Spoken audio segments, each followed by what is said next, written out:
The kind of corruption that is happening in Igbo land, the kind of corruption that is happening in the coastal region, of Biafra, the kind of corruption and evil that is happening there, you can't compare it to what is happening in the mainland. But people, they are not talking, they're not complaining. You can't say because they're not talking, they're not complaining that it doesn't matter. You can say, look at the amnesty they said they gave them. They said they gave amnesty to the coastal region. The amnesty they gave them, where is the money? Go and check the poverty rate in the coastal region.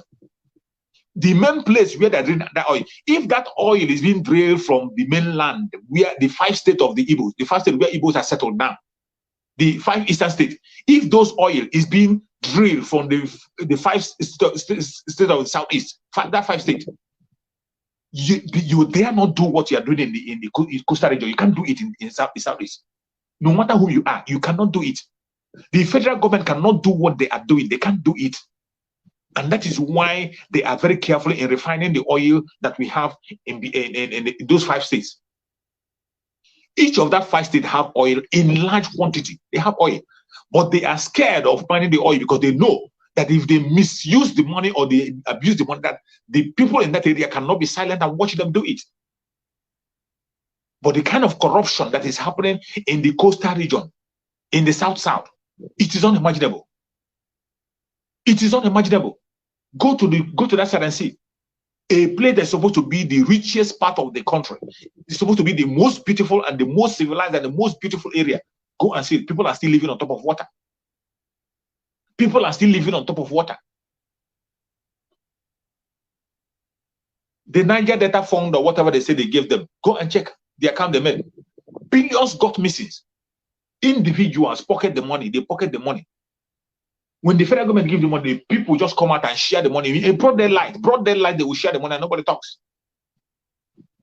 But if that thing is happening, if things happen in the south, in the southeast, you will see people shouting and talking from this angle, from all this angle. You see, everybody will be shouting and speaking as if it is something that has never happened in any part of the world before. It is really sad. It is really sad that the people are using the southeast as a soft target. They are using the Igbo Biafrans as a soft target. It is a very sad situation that we must not allow to continue. We must not allow it to continue. It doesn't pay anybody any good. And if anybody is telling you that Igbos don't love them, Igbos love themselves more than any other tribe you can see in that country called Nigeria. Igbos love themselves more than any other tribe in Nigeria, no matter which tribe. And love is not just in the mouth. It's not about saying it. Not just in the mouth.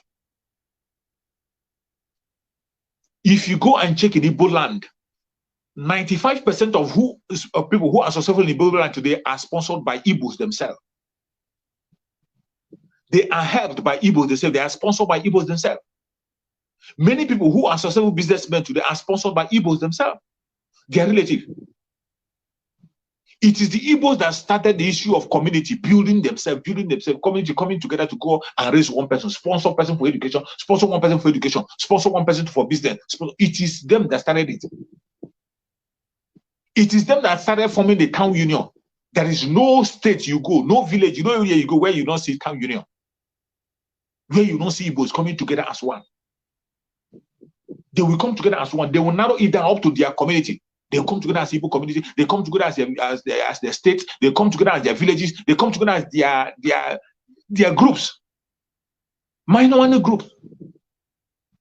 All those is that of love, and in that they are building themselves and supporting each other. And every other tribe have learned from them. They borrow it from them. They borrow it from them. Even the world have identified the Igbos as the most successful people in business. And the business that made them successful is the business of this issue of Mwaboy. The issue of Mwaboy have been, even the white men have come to Biafra land to study. They come to Nigeria to study how we manage to succeed in that Mwaboy issue. A lot of people have been made billionaires. Billionaires have been made through that Mwaboy system.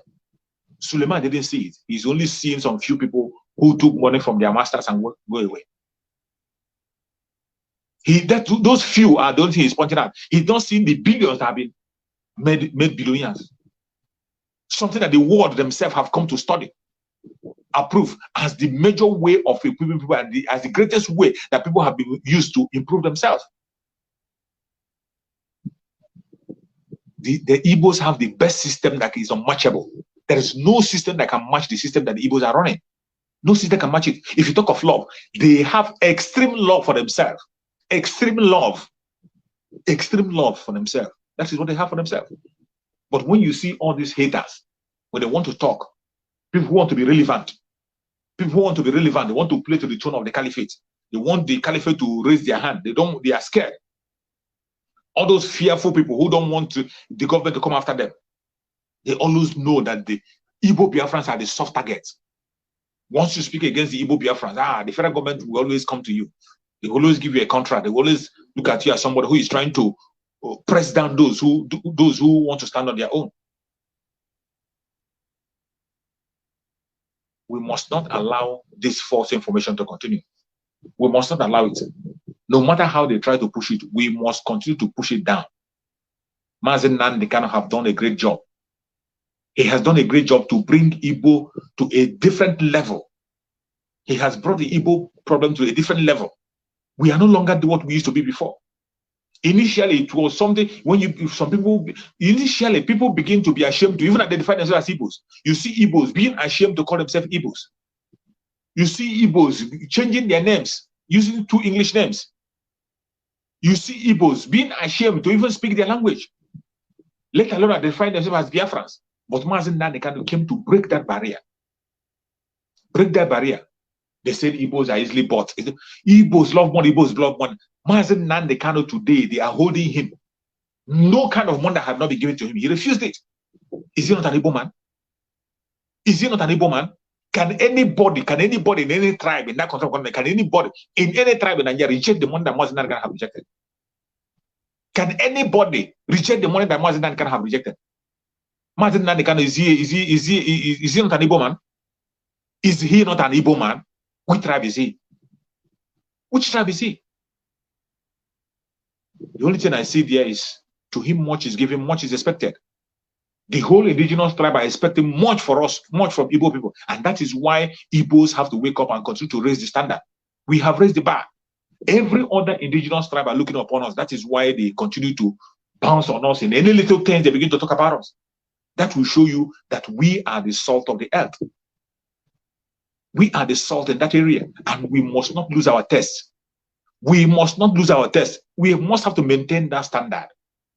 We must not lose our test. No matter the propaganda, no matter the lies, no matter the blackmail, keep your standard. Keep your standard. Know whom you are. Know who you are. Don't allow people to push you down or make you to begin to talk in a manner that is begin to look yourself as somebody who is irrelevant. Don't allow that. Do not allow that. Do not allow that. If somebody comes and tells you that Igbos don't love themselves, do not join them in that propaganda. Igbos love themselves much more than any other tribe. There is no tribe in that contraption that love themselves the way Igbos love themselves. Igbos have settled themselves. They have settled themselves more than any other tribe. No tribe can survive what Igbos survived during the Civil War. We survived Civil War, and today we are holding the economy of that contraption called Nigeria out of self-help because we are helping each other. We are carrying each other in our shoulders. That was why we survived. No other tribe can survive what we survived. Up to today, Igbos are still the highest donor. They are still the highest donor when you come to free giving. They are still the highest. They are still the highest. When you come to free giving, go to any platform where fund is being raised. Check the names, people who are raising fund. Check the names, people who are making the donation. They are Igbos. And the Igbos are not limiting their help to themselves alone. They are extending their hands to others. Extending it to others. Extending it to others. And out of this jealousy, that is why people cannot be able to admonish what we are doing. Instead of praising them and encouraging them, they are always quick in pointing out the negative part. That was one of the activists that I watched last time. One of the activists said, when he was saying in her video, one of the activists, what is her name? One woman, female activist we have in Nigeria. This what's that his name? That used to dress like she's a Muslim, Aisha. Aisha, in one of the videos Aisha was making, he said that one of the reasons why people hate the Igbos is that because we limit the issue of boy issue on our side of the Igbos. We settle our people alone. We limit the carrying people for boy. We want to carry people to serve in our business. We carry only from our villages, from our town, from our own tribe. Aisha was saying it. You know Aisha, the one that is an activist. On video, the video, I will go and search for the video and play it.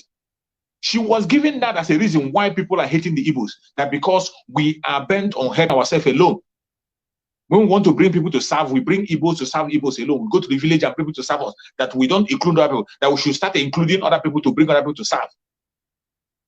That was the reason Aisha was given. And this is one of the jealousy that people are having that you don't know. This is one of the jealousy that other indigenous tribes are having that you don't know.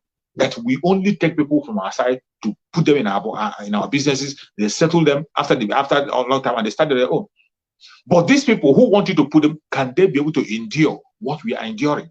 Can they be able to follow what we are following? Can they be able to do what we are doing? They can't. That is the difference. But the only thing they have to do, if you want to learn, you learn. You learn. Don't go and begin to bring envy and jealousy out of it. Begin to preach against people who are loving themselves, are doing the right thing. You begin to, when you see one single mistake, you begin to push it out of proportion. Nobody is above mistake. There are good people everywhere. There are bad people everywhere. There are good people in every tribe. There are bad people in every tribe. I can give you 1 million and million of examples of betrayal in that country called Nigeria from different tribes. In Biafra land, in all the tribes in Biafra land, I can give you betrayals. There are betrayals, people who are betraying their own tribes on daily basis, fighting and killing their own tribes on daily basis, and nobody's talking about it. Nobody's bold enough to talk about it. But because of the boldness of the Igbos, when you do something against them, they won't be silent. They will talk. They will speak. And when they speak, other people will capitalize on it and begin to push it out of proportion. They begin to blow it and begin to blow it. Igbos don't love themselves. Igbos don't love themselves. And you find out that even people who are saying it, that if fellow Igbos say that Igbos don't love themselves, there is no way you can love everybody. Even you try to love everybody, there's no way everybody will accept that you love them. And you cannot please everybody. You can never ever please everybody. No matter what you do, you can't please everybody. So if you're one of those who is planning and thinking that you're planning a day, you can never please everybody. So I urge my Igbo brothers, any place you are watching the video, share this video to your family and friends. Share it to everybody. Share this video as much as you can. Let people hear the message and hear what we're saying.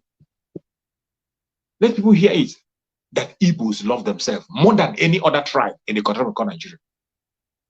If you know any other tribe that love themselves more than Igbos, mention it. Write it on the comment section. If you know any tribe, you can say that this tribe love themselves more than the Igbos. Write it on the comment section. Let me see. Then I will give you multiple examples. I will give you multiple examples. Let us stop demonizing the Igbo Biafrans. And the Igbo Biafrans continue to maintain the standard. You have already set a standard for yourself. And that is why all eyes is on you. You have already become the light. And you see, when a light is shining, when there is when you have something like is white, when you have a white cloth, when there is any single stain of black, it is easy to be noticed. Because of our purity, because of our whiteness, because of the standard we have set for ourselves, any mistake that comes, the people see it and they blow it out of proportion. It will seem as if it's not happening in other places. But worse things are happening in other regions. Worse things are happening in other areas. Anything you see that is happening in Biafra land, it is happening triple time. It is happening much more than it is happening million times more in other tribes, more than in Biafra land. And that is the obvious truth, undeniable truth. You can't deny that. It's only when the enemy begin to make the narrative. When the enemy begin to push the narrative, they will try to demonize the Igbo Biafrans and give them name. Because they are pursuing the agenda of the caliphate. But we will not relent in destroying all those their blackmail and propaganda. That is why we come down on a daily basis to set the record straight that the Igbos love themselves more than any other tribe in the country called Nigeria. They love themselves. Are there people who are bad? There are people who are bad everywhere in all every tribe. Are there betrayal? There are betrayal in every tribe, in every tribe. Nowhere you don't see betrayal, including the whites. Everywhere there is no place you don't see.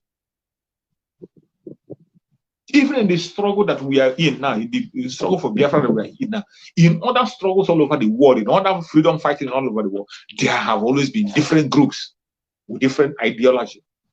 So it is not something strange. Let us stop demonizing ourselves, and let us stop allowing people to demonize us and give us a name That is not ours.